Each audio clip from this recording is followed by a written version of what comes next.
성경은 정말 여러 권의 책이 모여 있잖아요. 그런데 사실은 이게 단 하나의 거대한 이야기라는 겁니다.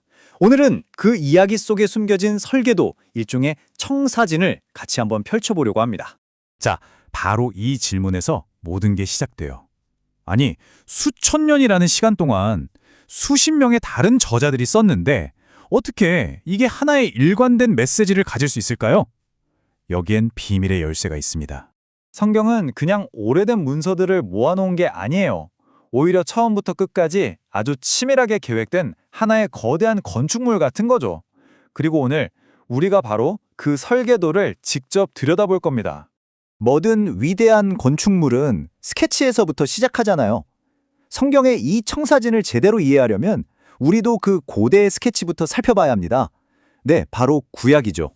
구약 성경을 읽다 보면 뭔가 그 자체로 완결된 이야기라는 느낌이 안 들어요. 마치 모든 길이 하나의 어떤 도착지를 향해서 쫙 뻗어 있는 것처럼 구약의 모든 사건과 예언들은 아직 오지 않은 무언가 더 엄청난 것을 계속해서 가리키고 있거든요.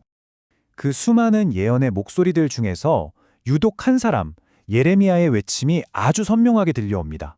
왜냐하면 그는 앞으로 다가올 새로운 시대가 어떤 모습일지, 심지어 그 이름까지 직접 언급했기 때문이에요. 와, 정말 강력한 약속 아닌가요? 이건 그냥 기존에 있던 걸 좀 업그레이드하는 수준이 아니에요. 완전히 새로운 질서, 새 언약이 올 거라고 선포하는 겁니다. 자, 그럼 이 예언의 핵심이 뭐냐? 바로 이 두 기둥입니다. 첫째는 법이 더 이상 딱딱한 돌판이 아니라 우리 마음속에 새겨진다는 거고요. 둘째는 죄를 그냥 잠시 덮어두는 게 아니라 아예 완전히 잊어버리겠다는 겁니다. 이게 바로 새 언약이 그토록 혁명적인 이유예요. 여기서 언약이라는 단어가 정말 중요해요. 그리스어로 디아테케라고 하는데 이게 그냥 비즈니스 계약 같은 게 아니라 관계 그 자체를 세우는 아주 엄숙한 약속을 뜻하거든요. 우리가 성경을 구약, 신약 이렇게 부르는 이유도 바로 이 단어에 숨어 있습니다. 그리고 수백 년이라는 기나긴 기다림 끝에 마침내 역사의 무대 위로 이 고대의 약속을 성취할 한 인물이 등장합니다. 이제 예레미야의 예언은 더 이상 그냥 막연한 희망이 아니게 됩니다. 예수께서 당신의 삶, 특히 제자들과의 마지막 만찬, 그 순간을 통해서 그 예언을 아주 구체적인 현실로 만들어 버리셨거든요. 바로 이 한마디가 모든 걸 바꿉니다. 예수님은 자신의 피를 가리키면서 이게 바로 예레미야가 예언했던 그 새 언약이라고 선언하세요. 수백 년 전에 그 약속이 바로 이 잔을 통해서 현실이 되는 엄청난 순간인 거죠. 자, 근데 여기서 진짜 중요한 게 있어요. 이 새 언약이 나중에 또 다른 언약으로 가기 위한 그냥 중간 단계가 아니라는 겁니다. 이게 바로 이야기의 최종장이고 영원한 질서의 시작이라는 거죠.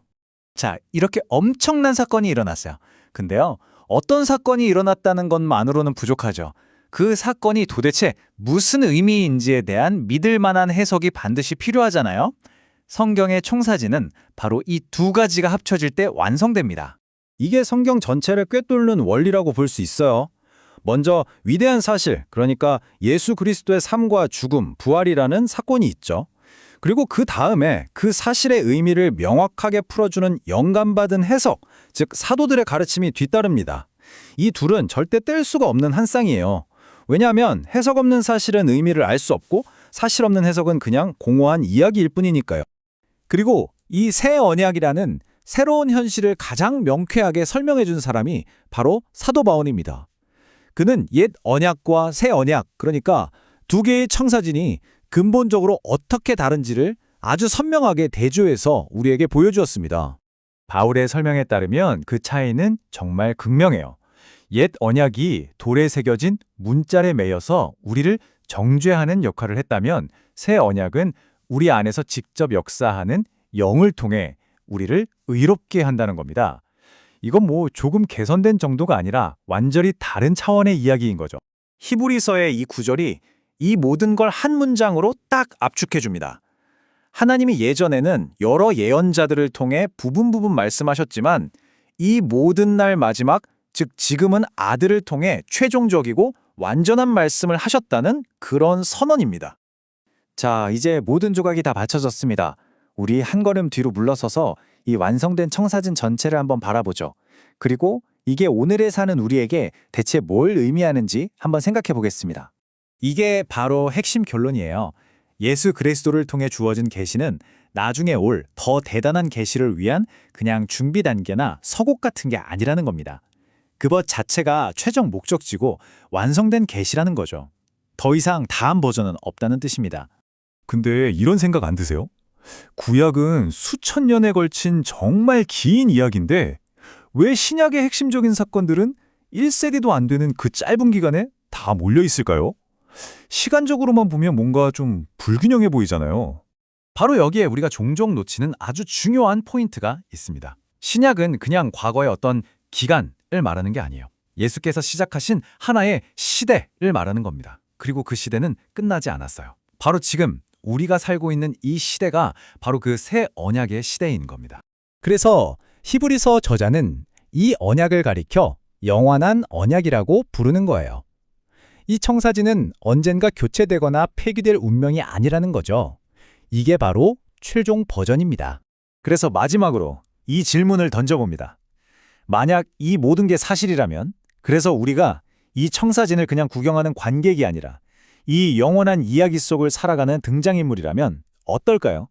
이 완성된 청사진이 바로 오늘 여러분의 삶을 어떻게 바꿀 수 있을지 한번 깊이 생각해 보시면 좋겠습니다.